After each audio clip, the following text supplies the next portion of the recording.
108 megapixels. DSLR? No. This is the Xiaomi Mi Note 10 with the 108 megapixel camera, the highest resolution in the market. But is it like super sharp? Is it like the future of smartphone photography? Here's where we find out.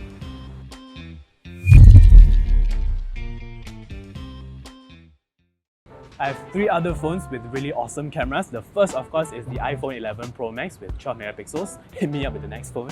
And this is the Xiaomi Mi 9 with 48 megapixels. Hit me up with the next phone. This is the Redmi Note 8 Pro with 64 megapixels. The Mi Note 10 uses the Samsung ISOCELL Bright HMX sensor and it measures at a large 1 by 1.33 inches, which is larger than the other phones that we have here. Meaning the Mi Note 10 fits more pixels too, but a larger sensor comes with smaller pixels of 0.8 microns, meaning it needs more light to function properly. The only other device here with a larger sensor is of course the iPhone, but the Mi Note 10 also has a bigger aperture than the rest, with the smallest one going to the Redmi Note 8 Pro. So with that said, let's see how all the photos fare.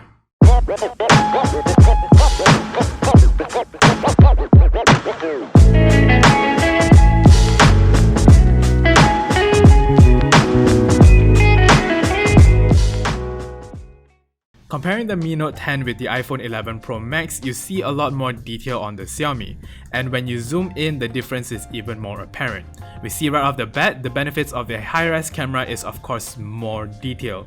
The iPhone has less details and colors are a bit washed out, so this tells us that the Mi Note 10 actually does better in broad daylight. Now we compare it to something of the same make, the Redmi Note 8 Pro. The 64 megapixel camera here is of course very detailed, although not as sharp as the Note 10, but still very good. Also, the Note 8 Pro is warmer in terms of colors and definitely has a more natural sky color as well. And then on the 48 megapixel camera, you definitely get less details, but it's sort of a gradual decline in sharpness. But one thing to note about the 108 megapixel camera is that most of the sharpness is in the center. The edges are a bit low resolution and they don't get the same treatment. But even then, it still has more details than, say, the iPhone. So from here, we see the bigger, more well-populated sensor getting more details. 108 megapixel cameras produce images of 12,000 by 9,000 in resolution, so you can print a massive billboard if you wanted to.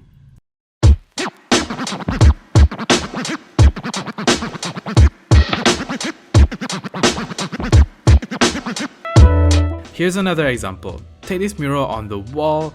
The 108 megapixel camera delivers with sharpness once again, but the iPhone has better contrast. Center sharpness is definitely present with the focus mostly right in the middle, with the edges a bit low res. Interestingly, the 64 megapixel camera isn't as sharp as I'd expected.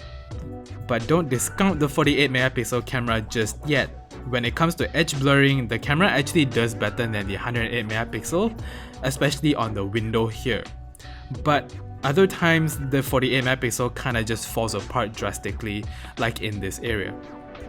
So my take is, a higher resolution lens isn't always going to get you better photos. They're very detailed, yes for sure, but center sharpness is still very much a thing. And software plays a big role in the end product as well. The iPhone has come out producing more natural colors, while the Note 10 is definitely warmer. If you want the extra pixels for more detail, then the Mi Note is the way to go, but for everything else, maybe a lower resolution camera would fare better. And speaking of low res, how do these phones perform in their default resolutions that are actually much lower?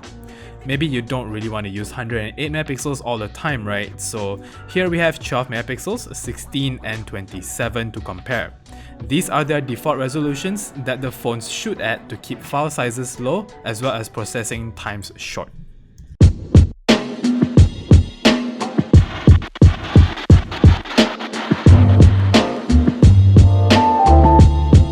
Comparing the 27 megapixel camera on the Note 10 with the iPhone's 12 megapixel camera, the differences are not immediately noticeable, but when you zoom in, the extra pixels are definitely clear to see.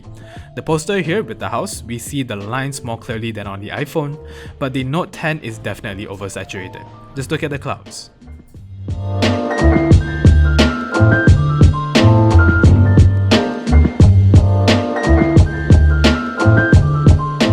When we take a look at the Redmi Note 8 Pro 60MP camera, it holds up a bit better, but it's no doubt that the 27MP camera is just much sharper.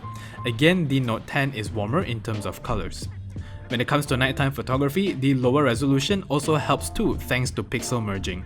This process combines a portion of 4 into 1 giant pixel, and that helps gather more light as well. The reality is, the 108MP lens just struggles when the sun sets, and it loses overall quality, so it produces more noise, so the software tries to overcompensate.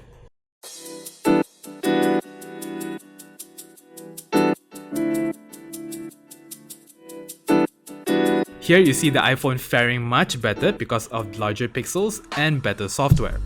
This can be seen on the hotel's name, where on the Note 10 it looks a bit fuzzy. So with the Note 10, you should use the 27MP mode, preferably with night mode on if you're gonna shoot in low light conditions.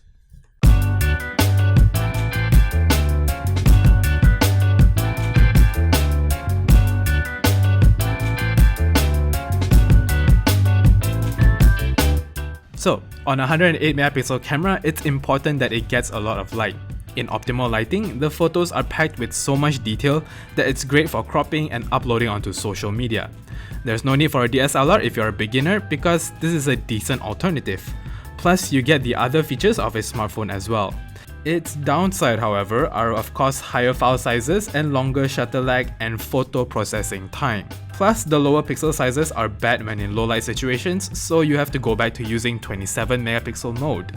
But even then, that's still high resolution and you're still gonna get really sharp pictures. But you know what? The iPhone 11's 12MP camera, although doesn't offer the same kind of details, can look more natural thanks to the software. Something in the middle would be the Mi 9's 48MP camera that doesn't have that awful shutter lag, but still produces images that are sharp with decent colors.